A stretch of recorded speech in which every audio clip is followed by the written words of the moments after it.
A year and a half ago, Sega released the Sega Genesis Mini 2, reviving some interest in the mini console market after it seemed like the hype for these consoles was dying down. When I released my collection of mini console reviews a few years ago, some commenters were curious about my thoughts on the PlayStation Mini. I originally brushed it off, but there was enough interest that I started to feel like it was a mistake to dismiss it originally. So here's my mini console breakdown part 2, where I have a look at 3 more mini consoles and what their game collections are worth and how they hold up. These are the less popular options, but maybe you'll find out about a release that appeals to your tastes here. Again, this is a review of the consoles as they are at market, without any modding or extra games added. If you wish to mod them, that's your choice, but that's not what we're reviewing here.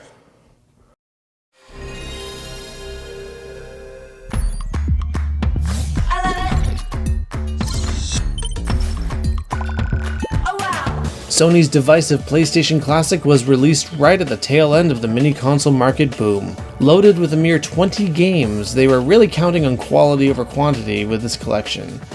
Yes, the Super Nintendo Classic also only had 21 games, but those games were pretty much all stone cold classics and nothing was worth cutting out. I honestly can't say the same thing about the PlayStation Classic. Battle Arena Toshinden is a sluggish fighting game, Cool Borders 2 is an okay snowboarding game, Destruction Derby is difficult to control.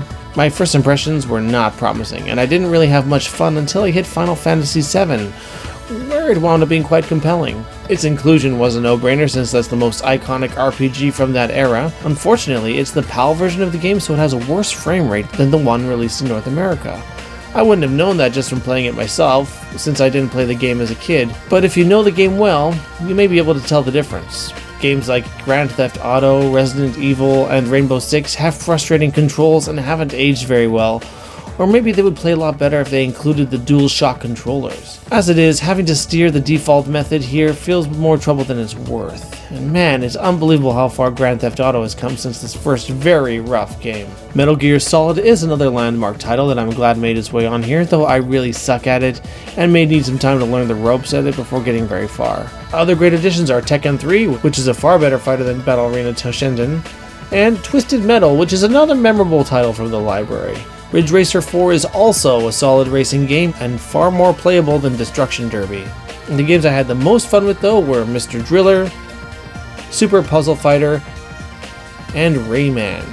These may just be playing to my taste, but I find the pixel-based art styles much easier to look at over the very basic polygon characters of many of these titles. Intelligence Cube, Oddworld, Abe's Odyssey, and Jumping Flash all seem like good games, but I need to figure out how they work before I can properly give my thoughts on them. There are a number of games that's exclusion is mind-boggling. There are iconic titles that are defining titles on this platform that are nowhere in sight. While I understand the issues with licensed music that may prevent games like Tony Hawk's Pro Skater from being on this mix, it's hard to deny that it was an important game for the platform. Gran Turismo's absence is a particular shame given that it's the best-selling PlayStation game of all time. Also, there's no sign of Spyro the Dragon, Crash Bandicoot, Tomb Raider, nor Parappa the Rapper. And no Castlevania Symphony of the Night, which is a shame because that game helped redefine the franchise and also put the Vania into Metroidvania. How none of these made it onto this console is unbelievable. I understand that these franchises cost money to license out, but that's the point of these mini consoles, is to have a fair representation of the library. And this selection doesn't even come close. If Sony didn't want to dish out the dough, they shouldn't have even bothered. The physical console is pretty good. It resembles the original and the controller feels great. It has an HDMI cord and a USB cord and 2 controllers, but it doesn't actually have the power supply. Weird. It's a nice touch that it starts with the PlayStation logo and iconic tune, but the interface is pretty bare boned. The menu has no music to speak of and nothing but a plain background with rotation of game cover art. It's not hideous or anything, but compared to the TurboGrafx Mini, which had so many fun embellishments in just selecting the games, this feels like a minimal effort put into it. There's no extra options like borders, which is fine because I don't often like the borders, or filters, which is a shame because some of these games might look better with a CRT filter applied. They might not look better, but we'll never know because it's not even an option. The basic features that have been on all other mini consoles just aren't here, so it really feels like this was just a cash grab on Sony's part to capitalize on the mini console craze. It was not received well at retail, especially at the $100 price tag.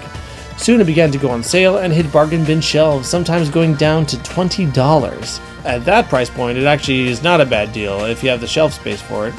You can't really talk about this machine in 2024 without discussing the fact that it has a vibrant modding scene. Turns out this little beast, when put into the hands of fans, can be an emulating powerhouse, with some people adding hundreds of classic PlayStation games into their consoles. That seems to be the fate of this device, that it either decorates collectors' shelves or has been altered to the point where it no longer resembles Sony's original release at all. What will it be for me now that I've got one? I have yet to decide.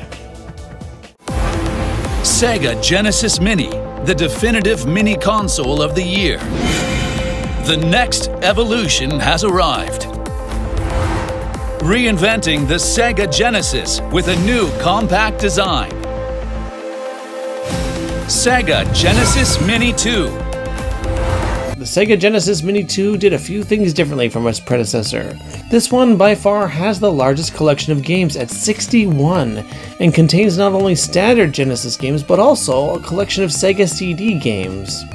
This was a great concept since the Sega CD catalog is generally very pricey in the collector's market. The unit itself resembles the Sega Genesis 2, so it's much more compact.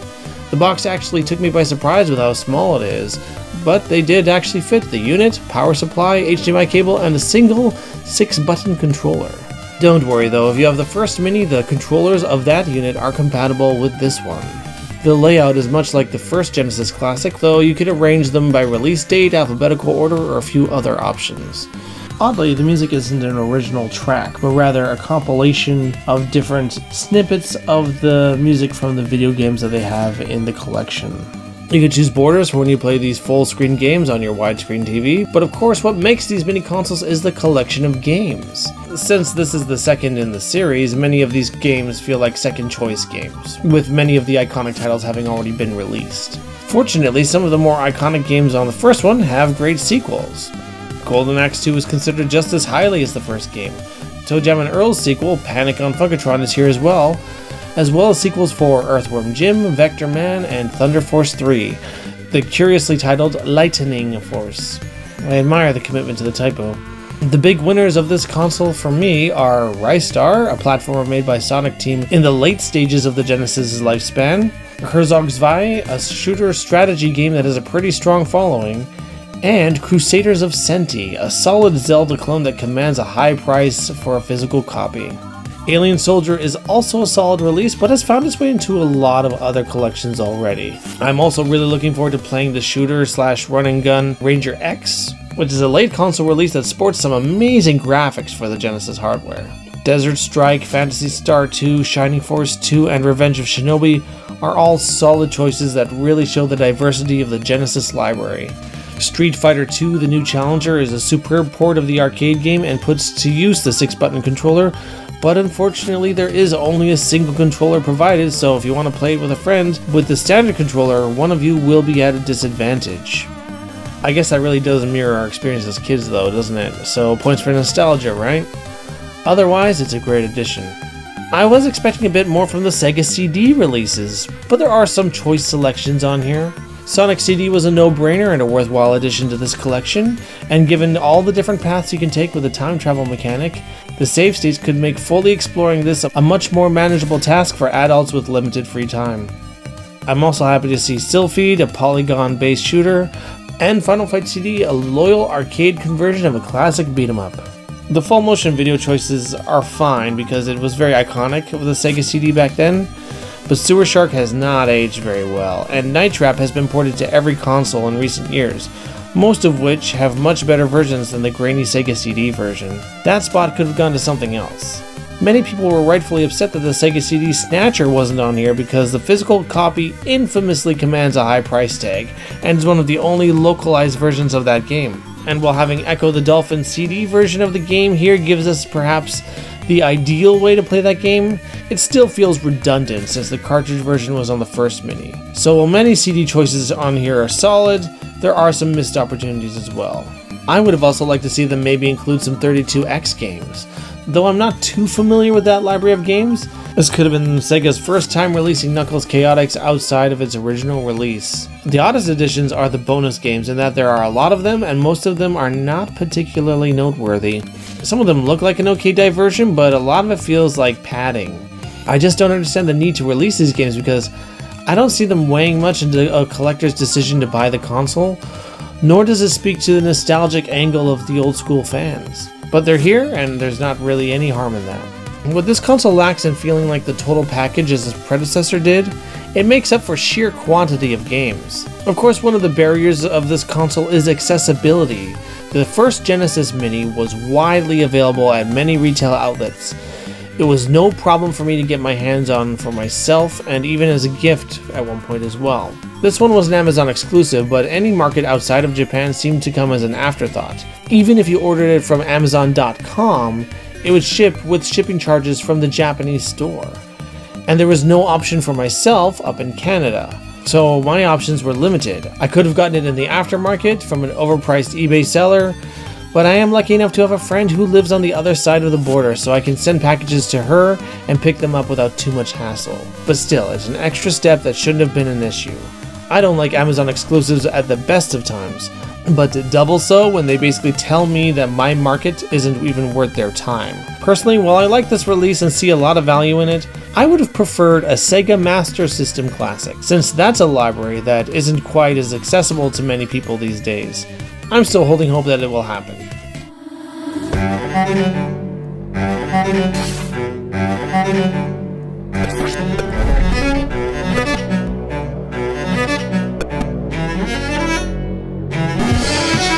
The end of 2022 saw the release of the Atari Flashback 11 50th Anniversary Edition mini console. This is just the latest in a long string of dedicated Atari 2600 mini consoles, the 11th in fact. This gold edition is by far the most packed with games and peripherals. It's released by AtGames, a very divisive company that has a reputation for cheap emulation and poor quality product. So much so that when Sega first announced their Genesis Mini was being developed by AtGames, the backlash was so strong that they changed their minds and developed it themselves. And the Genesis Mini was a strong product in the end. But AtGames has been making these Atari mini consoles for longer than it's been trendy, since 2004. Each one has had a different lineup of games, but with a fair bit of overlap between each release, making collecting each one completely unnecessary. If you get this newest gold edition, it comes with 130 games or 110 for the standard edition. I have this newest edition and the 8th edition, and this latest one is more compact, sturdier, and much more appealing to look at. Not to mention it actually looks pretty accurate to the design of the console. If this product interests you, this is clearly the edition to get, even though it has a fairly steep price tag compared to the other mini consoles at around just over $100 American. How much you love it will depend on how much love you have for this era of gaming. A lot of people have trouble with games that are older than the Nintendo Entertainment System. Many of these games have that arcade quality in that they're relentlessly difficult and made to destroy you.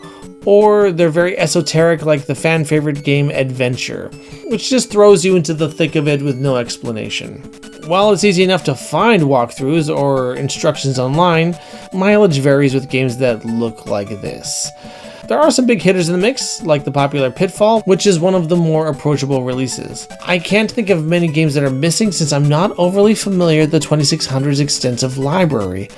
But I do know it doesn't have Pac-Man, which was the best-selling game on the system. There are many reasons for that, but it's a notable absence. Though I know it's also not an overly well-regarded port of the classic arcade game, so no harm, no foul, I guess. I just suspect that some people are nostalgic for it anyway. I think this highlights how much of a revolutionary invention the D-pad was. The Nintendo controller, harsh as its edges were, was made to be so intuitive and easy to use. There's something about using the joystick that requires much more focus than a controller. It can be oddly tiring for long gaming sessions. I can't speak for the authenticity of how the joystick feels compared to the original since my exposure to the 2600 is limited and a distant memory. Same with the paddle controllers. They feel fine to me, I just can't say if they feel authentic. It's hard to dispute that at 130 games there is a lot of bang for the buck here. If you are nostalgic for this early era of gaming and love these games, this feels like an approachable and authentic experience and definitely the best one released by AtGames. On a strange technical note, for some reason, when capturing the footage and it was plugged into the capture card, there was no audio from the games on my TV. However, when plugged directly into my TV, the sound worked fine. So the average person's experience will not be affected by this, but if capturing game footage is your thing, just be aware of that. It's a solid way to play countless vintage home games, not lacking in a variety of titles. While I don't feel like it is for me, personally, I know that the Atari 2600 still has its fans to this day. If only a few of those titles interest you and you're more interested in using a modern console, you could purchase the Atari 50th Anniversary Collection and have a good portion of them, but only the ones developed by Atari themselves. Okay, so let's have a look at the games of the various consoles and take a look at how worth it, just on a monetary value, these consoles are. How much money you'd save buying the mini console versus buying this collection with an original PlayStation. I'm going with American dollars, since we've been talking about that for the most part. And for PlayStation, we're taking a look at it as if it was the game and the jewel case as well. Since with CD games, I find that most collectors will purchase the games with the jewel cases. So this is sort of a more realistic representation of what a collector would spend rather than with loose discs. Alright, so the cheapest of these games is Rainbow Six. Not too surprising since it has had a lot better sequels and I find this version almost unplayable. But we're looking at a lot of games in the $10 through $30 range. There are a few heavy hitters, particularly Jumping Flash, Resident Evil, and the big one of this collection is Revelations Persona.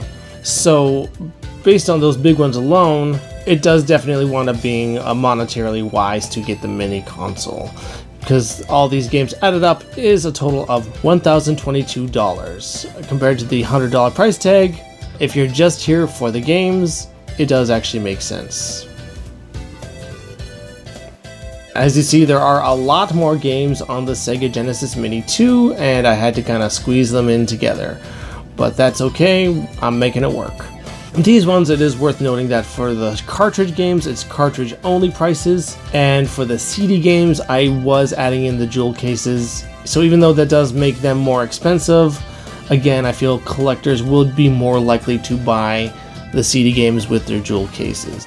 So, the cheapest game on here looks to be Desert Strike at $8. Next slowest is Populous at $10 and Sonic 3D Blast at $11. There is actually quite a wide variety of prices for these games, so there really isn't like anything too consistent. I put asterisks by some of the games that are not released in the North American region, such as Alien Soldier and Rainbow Island as Extra, as well as two of the CD games, Night Striker and the Ninja Warrior. Right off the bat, what makes this collection worth it 100% is Crusader of Senti, with the cartridge only selling for $550 typically.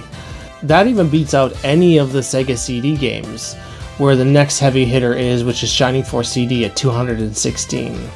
And altogether, everything winds up being an approximate $2,938. This isn't even counting the price of getting the Sega Genesis and the Sega CD. So there you go. That makes this collection very much worth your while if you just want to play the games. For the Atari 2600, it's worth noting that there are a few games that I did not put on the list simply because they were previously unreleased prototypes, so they never had cartridge versions, so therefore you can't buy them. There's also a few cartridges that I could not find any information for as far as how much they cost, so I got a few question marks in there. This is just the first half of the games, or a little over half. But generally speaking, the Atari 2600 library is quite inexpensive, with one of the cheapest cartridges being Canyon Bomber for about $2. There's also several $3 games right off the top: Combat, Lock and Chase, Jungle Hunt, Laser Blast. So generally speaking, you can buy a pretty good Atari 2600 collection for very little money. You could just find a few of your favorite games and plug them in every now and then and play them. For this half, there are a few heavy hitters such as Aquaventure at $78, Beam Rider at $64, but the biggest one on this page is Hero at $107. Here's the remaining games right here. Again, mostly very inexpensive, but there are a few more expensive games, such as Wizard for $90 and Yar's Return for $62. But the single most expensive game on this entire collection is Sword Quest Waterworld at $211. But there are so many games that are so inexpensive that despite the amount of them and the few that are quite expensive, the collection does only wind up being about $1,700. So it still is worthwhile if you really want all of these games, or you just want a simple way to play them on your modern HD TV. But generally speaking, this is not actually as valuable a collection of games as the Genesis Mini. So those are my thoughts on this group of mini consoles. I feel like the first video had the stronger releases in general.